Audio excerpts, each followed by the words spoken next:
On the morning of the third day, they brought the family to the command post so 200 searchers could see the miracle with their own eyes. And I was standing maybe 30 feet back with my dog.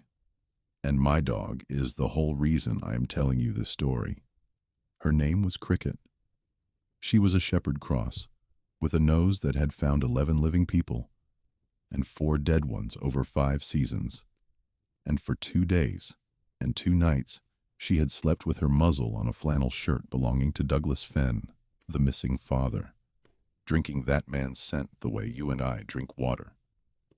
Because that is how a trailing dog carries the person she is looking for, inside her, closer than memory.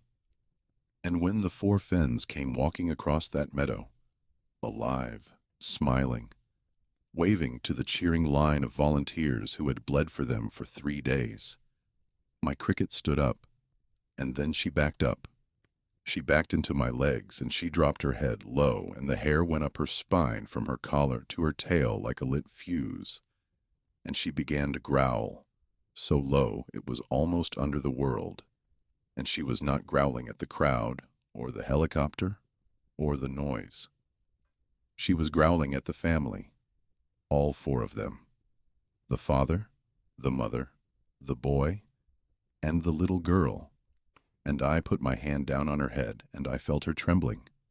And I looked up, and across 30 feet of trampled meadow grass, Douglas Fenn was looking at my dog.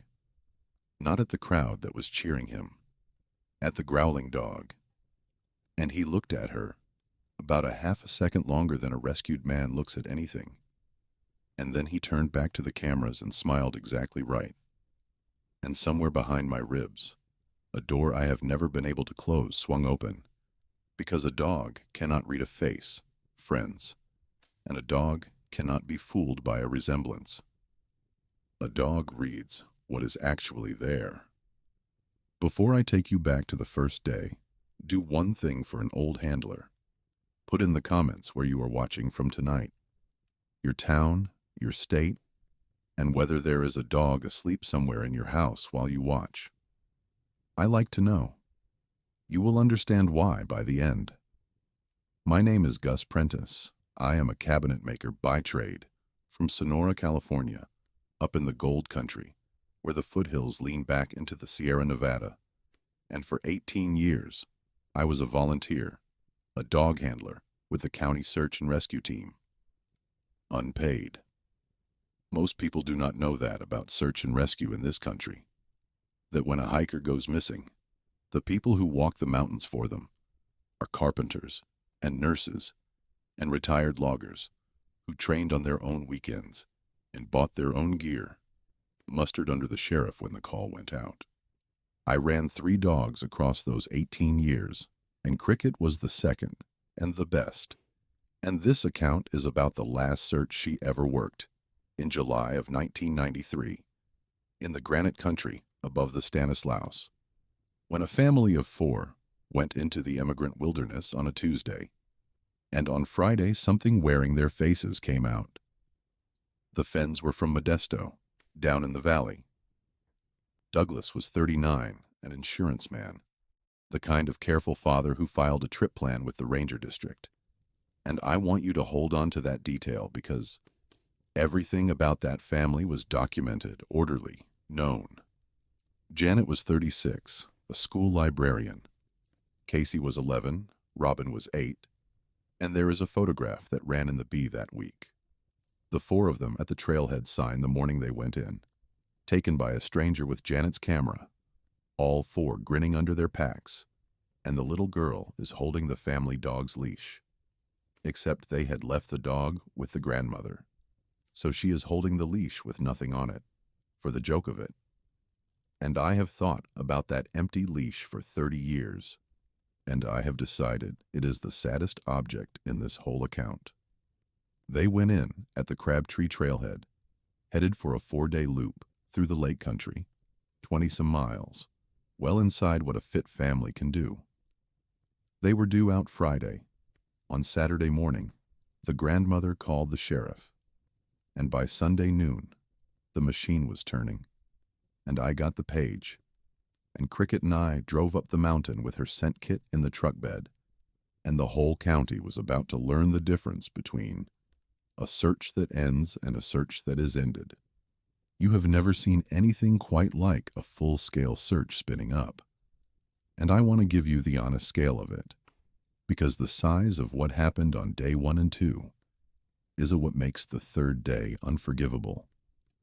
By Sunday evening, there was a command post in the meadow at the pack station, a city of wall tents and generator light. There were 200 and some volunteers signed in off 4 counties.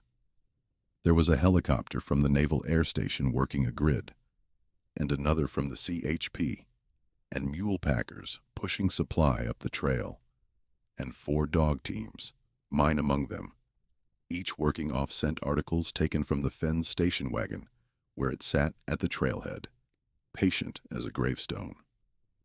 The incident commander was a man named Dutch Mangum, 30 years of finding people in those mountains, a man who kept the whole circus in his head, and Sheriff Buford Loomis came up from town to stand in front of the cameras from Sacramento, because a missing family with 2 kids is the whole state's business by the second day.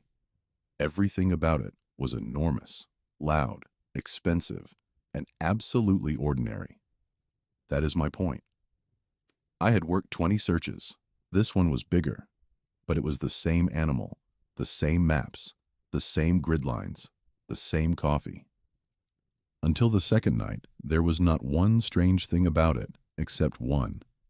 And it was so small that only the dog people noticed, and we did not say it out loud even to each other. The dogs were working badly. Not refusing, not yet. Just working the way a man reads in bad light, squinting, backing up, starting over.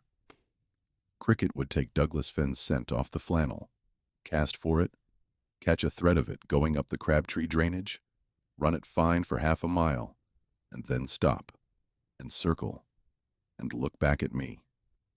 And a trailing dog looking back at her handler, in the middle of good scent, is a dog saying the sentence no handler ever once translated. The trail is here, and then it is not anywhere. Let me teach you, quick and plain, how a scent dog actually works, because the whole hinge of this account turns on it, and the movies have taught everybody wrong. A person sheds. Every minute of your life, you shed a fog of yourself, skin cells, oils, breath, bacteria, a signature as particular as your face, and it settles on the ground and hangs in the brush. And to a trained dog, that signature is not a clue. It is you. The dog does not think, here is evidence of Douglas Fenn. The dog carries Douglas Fenn in her nose the way you carry a song in your head, and she walks into the world listening for it. That is why we keep scent articles sealed in bags. That is why Cricket slept with that flannel, so the song would be loud. And I am telling you this so you will understand the weight of what I say next. A dog can be confused by wind, by water, by time, by 100 honest things, but a dog cannot be lied to. There is no such thing as a forged scent. In 18 years, I never once saw it, never heard of it, never read of it. Hold that. We are going up the mountain. Monday, day 2. The grid tightened, and the strangeness started, quiet at the edges. The Fenn's first camp was found early, right where the trip plan said, a proper little site by the lake, all in order, logged and photographed. Their second camp should have been 8 miles on, and no team could cut sign of it. And the dogs, all 4 teams now, were doing the thing I told you about, running scent fine and losing it. Not at a creek, not at a cliff, in open ground, mid-stride, the way a sentence stops when a man is shot. Eula Sparks, who ran a big steady bloodhound named Duke and had 20 years on me, came off her assignment at noon with her mouth set in a line, and she is the one who finally said it out loud, quiet, over the map table, just to me and Dutch. "Something is wrong with the ground out there," she said. "Duke keeps handing me the trail and taking it back. In 20 years, he has never once done it, and today he has done it 4 times. And then there was the radio country. The drainages northeast of the second lake, up toward a slot on the map called Cold Creek, ate radio like a pocket eats sound. Dead spots happen in granite country. Every SAR man knows the shadowed canyons. But this was different. Teams would call clear as church from the ridgetop and go to mush 100 feet down the north side, and the repeater techs kept climbing to their gear and finding nothing wrong with it. By Monday evening, the operations map had grown a shape, and nobody had drawn it on purpose. The probability zones, the dog losses, the radio holes, the empty second camp, every strangeness on that mountain, plotted honest, made a rough ring around the Cold Creek drainage. And at the evening briefing, Dutch Mangum stood in front of that map with his coffee and looked at the ring the way a man looks at a word in a language he almost knows, and assigned 3 teams to push into Cold Creek at first light. They did not push into Cold Creek at first light, and here is where my account leaves every other account of that search, because I was standing there when the dogs voted. 3 teams, 3 dogs, Duke the Bloodhound, a lab named Pepper, and my cricket, staged at the mouth of that drainage at 6 in the morning, and I want to describe exactly what happened, because it was not fear, and I have seen dog fear, and I know its shapes. Duke walked to a spot about 40 feet shy of where the timber closed over the creek, and sat down, and looked at Eula. Pepper, coming up the other bank, stopped at the same distance, the same invisible contour, and sat, and looked at her handler. And Cricket, my cricket, who had once swum a spring river for a drowned man because I asked her to, walked to that line, put her nose down once, lifted it, came back to my side, sat, leaned her shoulder into my leg, and looked up at my face. No hackles, no whining. 3 dogs, 3 handlers, 1 line on the earth that existed for every nose and no eye, and the message was not terror. That is what froze me then, and freezes me now. It was refusal. Professional, considered unanimous refusal. A lawyer handing back a case.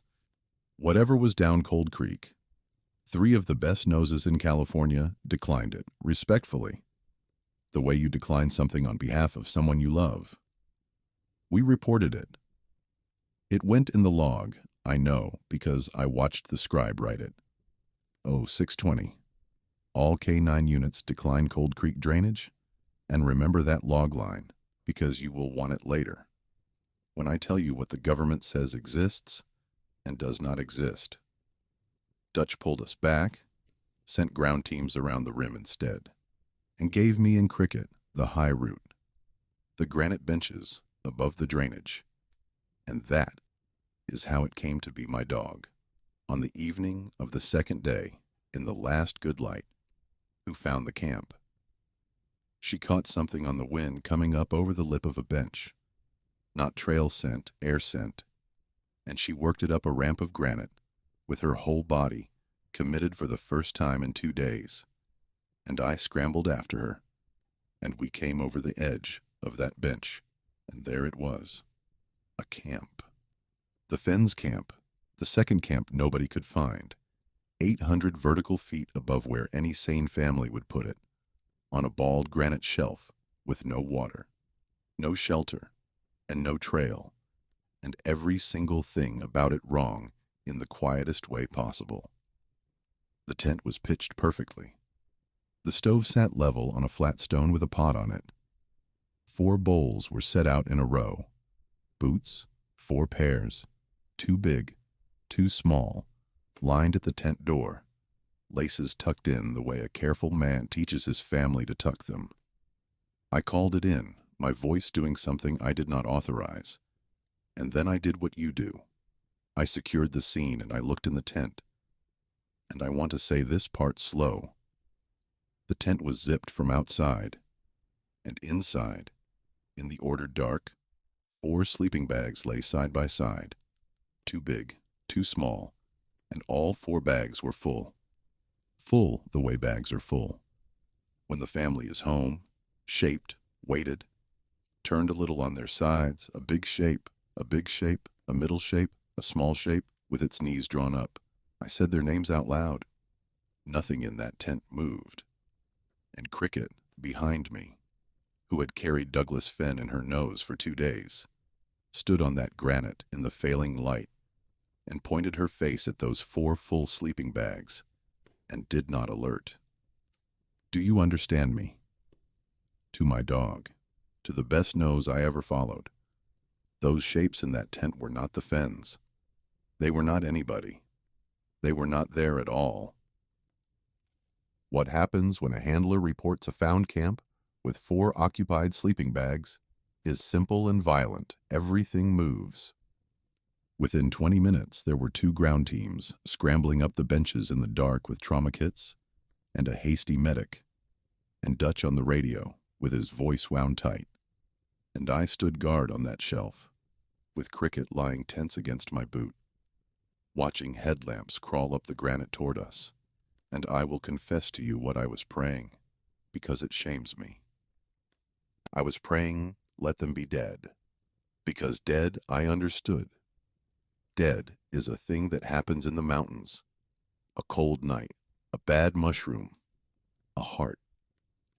What I couldn't live inside of was the shape the evidence was making, the zipped from outside tent, the 4 full bags my dog said were empty.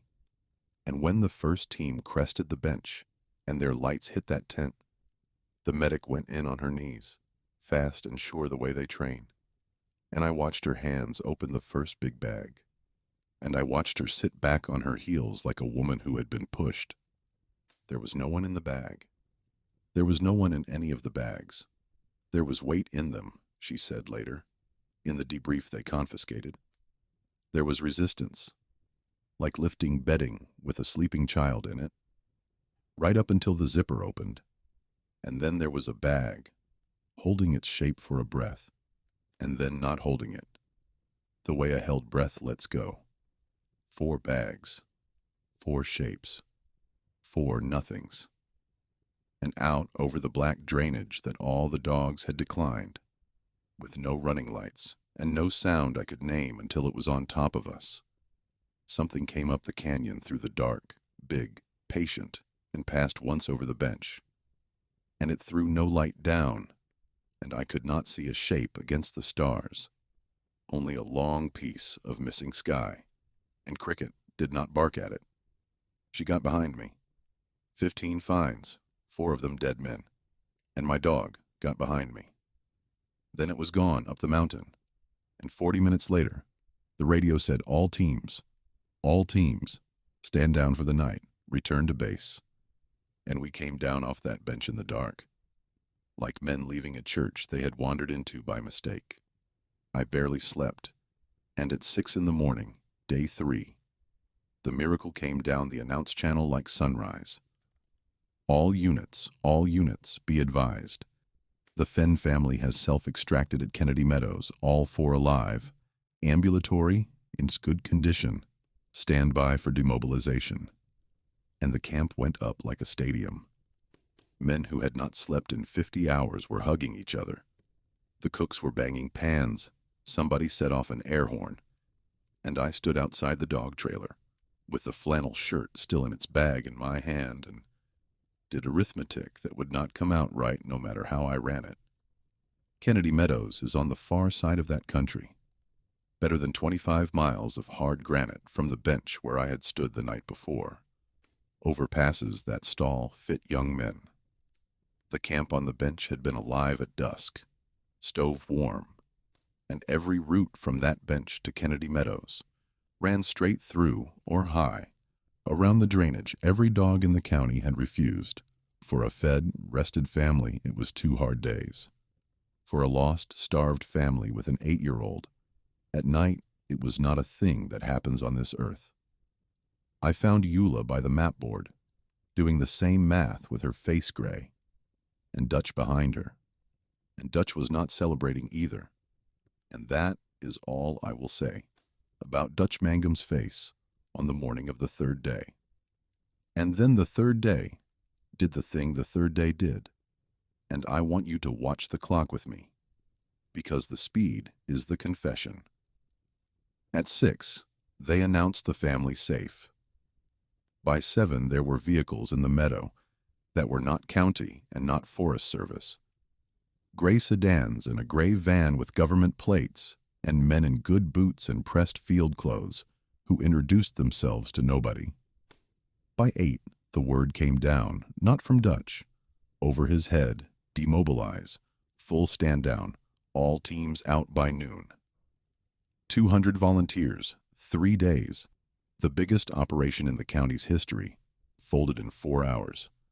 On the morning we found the family with no debrief, which does not happen. The debrief is church. The debrief is how searchers learn to find the next family. By 9, they were collecting. That is the only honest word. Every team log, every map overlay, the scribe's originals, the dog team logs, mine included, with my 620 entry in it about the drainage all the K9 units declined, and the film. Hear this one. Volunteers had personal cameras. It was 93. Half the camp had a point and shoot, and the gray men moved through demobilization with a cardboard box asking for, requiring, film rolls. All of them. A national security matter. You will be reimbursed. And I stood in a line of exhausted men and watched a retired logger hand over the film with his own grandkid's birthday on the front half of the roll, because a man in pressed field clothes with federal ID told him to. And that box went into the gray van. And none of it, not one frame, not one page, has ever been seen again by anybody I can find. If you have been with this channel long enough, you know I have to pause here, and I will keep it short, because we are close now to the part I have never told. If accounts like this one are why you come here, told straight, no music stings, no nonsense, then subscribe so the next one finds you. And when you finish tonight, do me a kindness particular to this story. If there is a dog in your house, look at her for a second. Just look. You will understand in about 4 minutes, because at 10 o'clock on the third day, the family came to the meadow. The gray men staged it, I understand that now. The helicopter set down at the far end, and the 4 Finns walked across that trampled grass toward 200 cheering volunteers, escorted loose and casual by men who were not casual. And it was them. I want to be fair, the way this channel is always fair. It was them. The faces from the photograph. The father, the mother, the boy, the girl. Thin, maybe, quiet, maybe, but smiling, waving, alive. And around me grown men were crying, and the cooks were banging the pans again. And I would have cried too. I wanted to cry. 3 days of my life and 5 seasons of my dog's training walked across that grass in the morning sun. And Cricket stood up and backed into my legs and dropped her head and raised every hair on her spine and growled at them, all 4 of them. The growl I had heard from her exactly twice in her life, once at a bear on a carcass, once at a man Dutch later arrested. And Douglas Finn, 40 feet away, in the middle of his miracle, in the middle of the cheering, turned his head and looked at my dog. Only mine. The other dogs were back at the trailers. He looked at Cricket, the way you look at the one microphone in the room that is still on, half a second too long, and then he turned back and raised his boy up on his shoulders for the cameras, and the crowd roared. And I stood in the middle of the happiest morning of that county's summer, with my hand on my dog's head, cold to the bone, because everyone in that meadow was looking at the miracle, and the miracle had checked, personally, to see who was not fooled.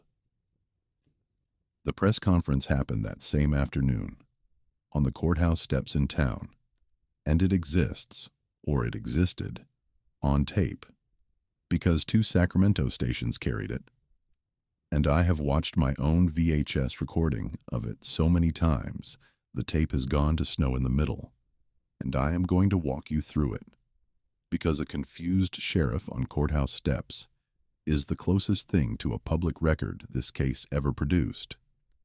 Buford Loomis was not a subtle man, but he was an honest one.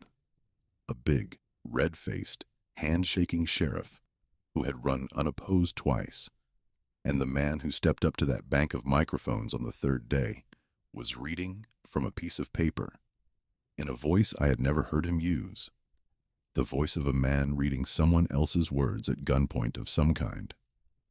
The family, he read, had become disoriented in fog and had self-rescued in good order, exiting the wilderness at the Crabtree trailhead. And behind the cameras, 30 of us who had spent 3 days on that mountain looked at each other because the family went in at Crabtree. They came out at Kennedy Meadows.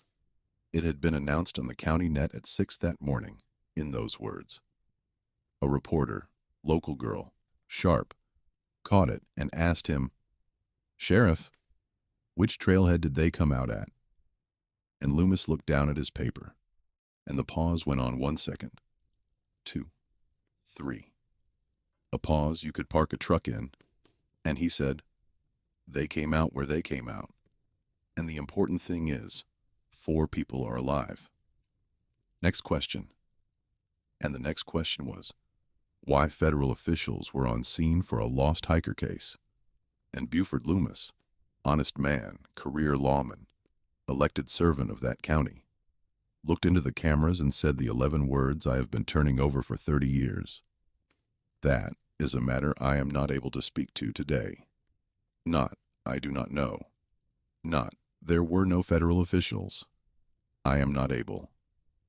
A man telling the truth about being forbidden to tell the truth, which was the only honest sentence that made it through that entire afternoon.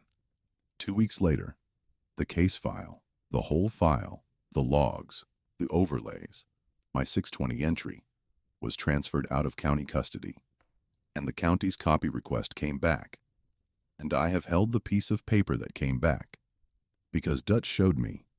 1 line, request denied, classified pursuant to national security, and there is no appeal from that sentence, and no address on it either. Dutch Mangum worked it from inside for a year, quiet, through channels, Sheriff's Association, Congressman's Office, Freedom of Information.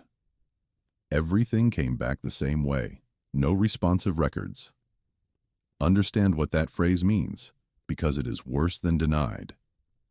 Denied means there is a file, and you cannot have it. No responsive records means the operation you personally commanded, the 200 searchers you signed in, the helicopter hours you logged, do not exist, never existed. The meadow was always empty. And about the 4th time that answer came back, Dutch stopped submitting requests, and the next season he did not recertify. 30 years of finding people in those mountains done. And when I asked him why, the only time I ever asked, he looked at me a while and said, "Gus, I command searches." Somebody found those 4 people in one night in country we could not crack in 3 days, and then that somebody took my logs. Whatever business that is, it is not search and rescue, and I am not going to pretend to run searches in a county where it operates. Eula Sparks moved to her daughters in Oregon the following spring. Duke died that winter, and she never ran another dog, and the last time we spoke, she said one thing worth this account. "Gus," she said, "Duke declined that drainage like a Christian declining a bribe. I was proud of him. I have decided to stay proud of him and stop wondering. That is where I have decided to live." And I understood her, and I could not join her, and that is the whole difference between Eula and me, and she is probably the happier for it. And the Fens went home to Modesto. And this is the part where I did the thing you were not supposed to do, the thing I once struck from my record and cannot strike, Because a handler, whose dog growls at a rescued family, is a man with a splinter in his mind, and splinters work inward. I drove down to Modesto 3 times that fall, 90 minutes each way. No business down there a man could name. I parked on Sycamore Street like a fool in a county truck, and I watched a family be a family. Lawn got mowed. Trash went out Tuesdays. The kids got walked to the bus. And it was all right, and it was all wrong. And I sat there trying to find the seam of it. Because wrong, how is the whole question? And the best I can give you after 30 years is the neighbor's words, not mine. Because I did finally talk to a neighbor, an old fellow watering roses. Just 2 men at a fence. And I said, "That the family from the mountains?" And he said, "Yes, sir." Miracle, absolute miracle. And then he kept watering a minute and said, without my asking one thing more, "They are quieter than they were. Used to barbecue." He watched his roses drink. "Kids used to be hell on wheels up this street," he said. "Now they wave." He said it the way you report a kindness you do not trust. They wave. Every time. All 4 of them. And the waving hung there between us at that fence, and neither of us said anything more. Because there is nothing more. That is the entire evidence. A family that came back from the mountains polite, and even, and quiet. And what court in this world convicts a family of waving? I never got closer than the street except once, and once was enough. And it was not my doing, it was Cricket's. 3rd trip, October. I had her in the truck because I always had her in the truck, and we were parked a decent way down Sycamore when the Fenn station wagon came around the corner and passed us, 10 feet away, all 4 of them inside. And the girl, Robin, 8 years old, was in the back seat by the window, and as they passed my truck, she turned her head and looked at Cricket. Not at me, at the dog, and Cricket came up off the bench seat, like the truck was on fire, and hit the inside of my window, and gave that family everything she had. The full voice, the bare voice, fangs on the glass, 5 seasons of discipline gone in half a second, and the station wagon did not slow and did not swerve. And the little girl watched my dog all the way past, calm as a portrait, and then faced front again. And they turned onto their street, and their blinker worked, and their trash went out that Tuesday, same as ever. I sat there with my heart going, and my dog shaking and roaring beside me, and I said out loud, in an empty truck, in the middle of a working Tuesday in Modesto, California, "All right, girl. All right, I believe you." God help me, I believed her the whole time. Now let me close every account this story has opened, because I am an old man and a careful one, and the difference between a campfire tale and a testimony is that a testimony finishes its arithmetic. Start with the detail everybody forgets, the one from the trailhead photograph, the empty leash. The Fenns had a dog, a fat, friendly beagle mix named Buster, and they had left him that week with Janet's mother, the grandmother in Turlock, the same grandmother whose phone call started the whole search. When the family came home from their miracle, the grandmother brought Buster back. Of course she did, first week, casserole in one hand and the dog's bed in the other. And inside a month, Buster was living in Turlock again, for good. And the story the family gave, and I had this from the grandmother's own neighbor years later, was that the children had developed allergies in the mountains. Allergies. And the grandmother, who was not a fanciful woman, told her neighbor just once, over the fence, the way that street seemed to trade its truths, that it was not any allergy, that she had watched with her own eyes when the family came to collect him, and Buster would not come out from behind the water heater, would not be dragged.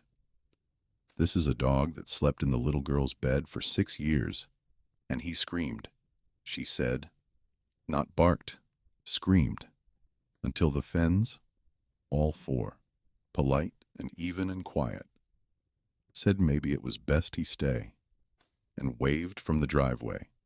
And the grandmother kept a dog that was never afterward quite right about doors. And she is the second witness of my kind in this account. The first was a shepherd cross. The second was a beagle. Neither could testify, and both had the only working instrument in the county. The Fens lived 2 more years on Sycamore Street, and I want to be plain about those years, because this is where a lesser story would invent horrors, and the truth is quieter and worse. Nothing happened. They were model people. The lawn, the trash, the waving.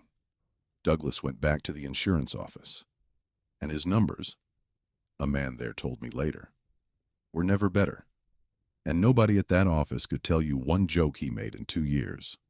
Janet returned her library books on time, every time, which she never had before. The librarian remembered that specifically, remembered missing the little fines. The children went from B students to straight A, from hell on wheels to hall monitors, and Casey quit the baseball team. No reason given. A boy who had slept in his mitt. You cannot call the police about any of this, friends. There is no statute against becoming perfect. But I will give you the one hard fact I dug out of those 2 years, the one that is checkable in principle and gone in practice. In 2 years, by every account I could gather, not one member of that family ever went camping again, or hiking, or fishing, or so much as drove Highway 108 up the mountain.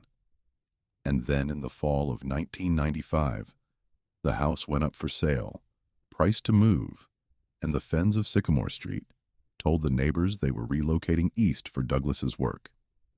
And a moving van came, and they waved, all four, from the driveway. And after that, as far as I have ever been able to establish, and I have had 30 years in a stubborn streak, no person named Douglas, Janet, Casey, or Robin Fenn of those ages exists in any school roll, phone book, county record, alumni list, or obituary column in the United States of America. They did not die, that I can find. They did not arrive anywhere, that I can find. They drove east off the edge of the paper, and the paper closed behind them, smooth as water, the same way the search file closed. And if you think a whole family cannot simply unhappen in this country, I invite you to spend 30 years asking, like I did, and see what phrase comes back. No responsive records. The people, then. Sheriff Buford Loomis served out his term and did not run again, the first time in 3 elections, and he kept his silence like a stone all the way to 2004. And I was not at his deathbed, but his son came to find me at the shop a month after the funeral, stood in the sawdust turning his hat, and said, "My dad said if I ever wanted to know what broke him, I should ask Gus Prentice about the 3rd day." So I told him what I have told you, and he listened all the way through. And at the end, he did not say I was crazy. He said, "That is the first thing about the last 10 years of my father that has ever made sense," and we shook hands. And that handshake is the only official recognition this case has ever received. Dutch Mangum never searched again, and died still owed a debrief. Eula stayed proud of her dog, and stopped wondering, and I hope she is watering something green in Oregon tonight. And Cricket. Cricket worked 4 more seasons, found 3 more living people, and died in my kitchen in the spring of 1999, with her chin on my boot, 11.5 years old, the best partner I ever had of any species. And I will tell you the last strange true thing of this whole account. To the end of her days, that dog, who feared nothing on 4 legs or 2, would not walk past a family group photograph, any families, in any house, without stopping and reading it, longer than a dog reads anything. People thought it was a cute trick. I never once thought it was a trick. So what came down off that mountain? I do not know, and I have kept faith with this channel long enough that you know I will not pretend. By trade, I am a carpenter, and I only trust what takes weight. Here is what takes weight. 4 people walked into granite country that every dog in 4 counties refused. A camp came to exist where no family camps, with 4 full bedrolls that held their shape until they were opened and held nothing. And on the 3rd morning, 4 people who could not have crossed that country in the time given came out of it rested. And my dog, who carried the true scent of Douglas Finn in her body the way you carry your own name, met those 4 people in a meadow and told me, in the only language she had, with her hackles and her low voice and 5 seasons of never once being wrong, these are not the ones I am carrying. That is the file, friends. That is the whole classified file, as reconstructed by one old volunteer. And the government of the United States looked at whatever the full version says, with the logs and the film and my 620 entry, and decided the American public should never see 1 page of it. And the terrible thing, the thing I have come to at the end of 30 years, is that I halfway understand. Because what would the page even say? It would say what the sheriff almost said on the courthouse steps. They came out where they came out. And the important thing, the useful thing, the mercy, is that 4 people are alive and waving and put their trash out on Tuesdays. Here is the rule, and this one is not mine. It is Cricket's, and it is the cheapest and oldest security system in the world. A dog does not read faces. A dog does not read paperwork, or press conferences, or a resemblance, no matter how perfect. A dog reads what is actually standing in the room. So if someone you love ever comes back to you, from a wild place, from a lost place, from anywhere, the maps go quiet, and they look right, and they sound right, and every paper in the world says right. But your old dog will not come out from behind the water heater. Do not laugh at the dog. Do not drag the dog out to make friends. Sit down, quietly, somewhere neutral, and think very hard about the last thing your dog was ever wrong about, and whether you can name one. I could not. I cannot, to this day. I still have the flannel. I want you to know that, here at the end, Douglas Finn's shirt, the scent article, sealed in its bag, the one piece of that operation the gray men never collected, because it rode home in my dog trailer instead of the evidence box. It is on a shelf above my workbench, and some evenings, with the ridge going purple out the window, I take it down and hold it, and think about the only thing it is still good for. A scent article is for finding the true person, not the look-alike, not the paperwork, the person. Somewhere up in that granite, or under it, or wherever the drainage all the dogs declined finally leads, there may still be 4 true people that no team ever got to look for, because the looking was called off by a miracle in a meadow. The real Finns can still, in principle, be found. But you would need the article, and you would need the dog, and I have the article, and the dog is 25 years gone, and I am old, and that, friends, is the exact size and shape of the sadness I live with. Before you go, tell me one thing in the comments, and be honest because I read everyone with my coffee. Has your dog ever refused someone? Flat refused. Someone everybody else accepted. And were they ever proved right in the end?